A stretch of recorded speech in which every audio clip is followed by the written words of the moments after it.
안녕하십니까, 통일촌입니다. 윤석열이 파면됐습니다. 참 징글징글한 놈입니다. 사람들은 윤석열이 이후에도 정치에 영향을 미칠 것이라는 우려를 합니다. 그렇다 해도 럭키비키입니다. 걱정되는 건 윤석열이 아니라 탄핵 찬반 시위를 통해 나타난 국민들의 분열 대립입니다.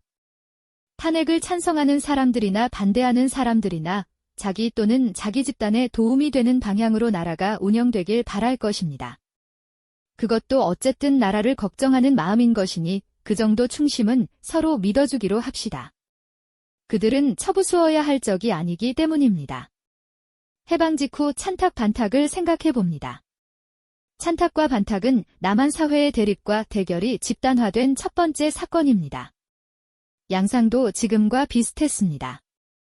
찬탁 진영은 사회주의자들로 여겨졌고 반탁 진영은 친미 반공주의자로 여겨졌습니다. 탄핵 국면에서 찬탄 반탄은 서로를 좌파 빨갱이, 보수 꼴통이라 비난했습니다.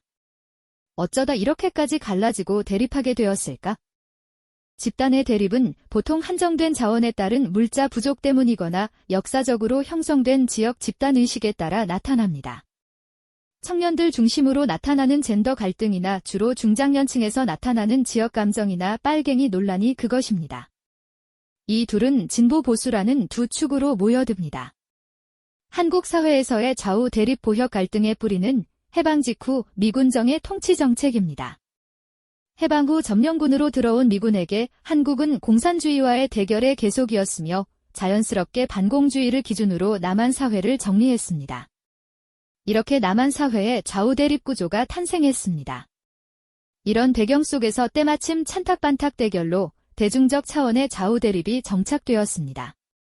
그러고 보면 남한 사회에서 좌우 대결 구조는 내부 갈등 속에서 성장했다기보다는 냉전시대 미소 대결이 그대로 남한 사회로 복사 붙여넣기 된 결과입니다. 안타까운 것은 이번 탄핵 반대 집회에서 나부끼던 성조기입니다. 자신들의 주장에 대한 빈약한 근거를 대국을 통해 뭉개보려는 의도 말고는 설명할 길이 없습니다. 물론 이번엔 미국이 지지하는 것도 아니었습니다. 어째서 역사 속에서 반동은 사대주의로 귀결되는지 우려스럽습니다. 대선이 시작됐습니다. 탄핵을 둘러싼 집단 대립의 2회전이 될 수도 있고 당선을 위해 모든 것을 단순화하는 블랙홀이 될 수도 있습니다. 대체로 탄핵을 주장했던 사람들은 내란 세력과 민주공화 세력의 대결이라고 하고 탄핵을 반대했던 사람들은 심한 경우 체제 전쟁이라고까지 말합니다. 발언의 수위에 차이가 있을 뿐 본질적으로 같습니다. 내란 세력을 척결하고 민주공화 세력의 정부를 세우는 것은 중요한 일입니다. 그러나 우리 모두가 마음속으로 걱정하듯이 그것만으로 지난 4개월 동안 보여주었던 극심한 집단 대립을 해소할 수 없습니다. 이번 선거에는 탄핵을 주장했던 세력이 집권할 가능성이 매우 높습니다. 그러나 5년 후에도 집권을 장담할 수 있나요?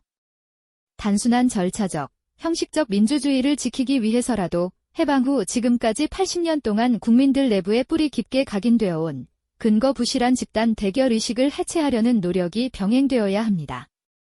앞서 말했듯이 이 대결은 미군정에 의해 이식되고 분단과 전쟁으로 확정되고 기회 있을 때마다 남북 대결 속에서 강화되어 온 집단 의식입니다. 단순화하면 그 뿌리는 미국과 분단이고 해결책은 자주적 통일입니다. 차기 정권이 정치를 잘하고 경제를 잘 이끌어서 나라 살림이 좋아진다고 해서 저절로 없어지는 게 아닙니다. 물론 통일이 왜곡된 의식을 한 번에 바로잡을 순 없습니다. 찬탁 반탁이 동아일보의 오보에서 시작됐고 신탁 통치는 미국이 주장했으며 오히려 소련이 즉시 독립을 주장했다는 것이 이미 밝혀졌는데도 잘못된 생각을 바꾸진 못했습니다.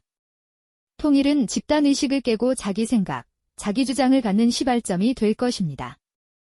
통일은 쉽지 않은 일입니다.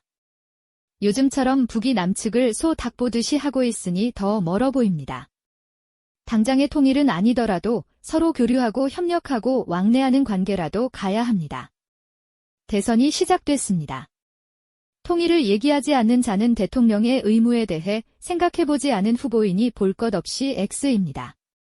힘에 의한 평화를 주장하며 대결을 부추기는 후보는 반대해야 합니다. 먼 훗날의 통일을 얘기하는 후보도 신중한 검토가 필요합니다. 틀어진 남북관계를 회복하고 현 수준에서 할 수 있는 교류, 협력에 바로 나서겠다는 후보를 지지해야 합니다. 요즘 부쩍 자기 존재감을 높이고 있는 헌법을 보면 제66조 3항에 대통령은 조국의 평화적 통일을 위한 성실한 의무를 진다고 되어 있습니다. 누가 이 의무를 다할 후보인지 잘 판단해 봅시다. 감사합니다.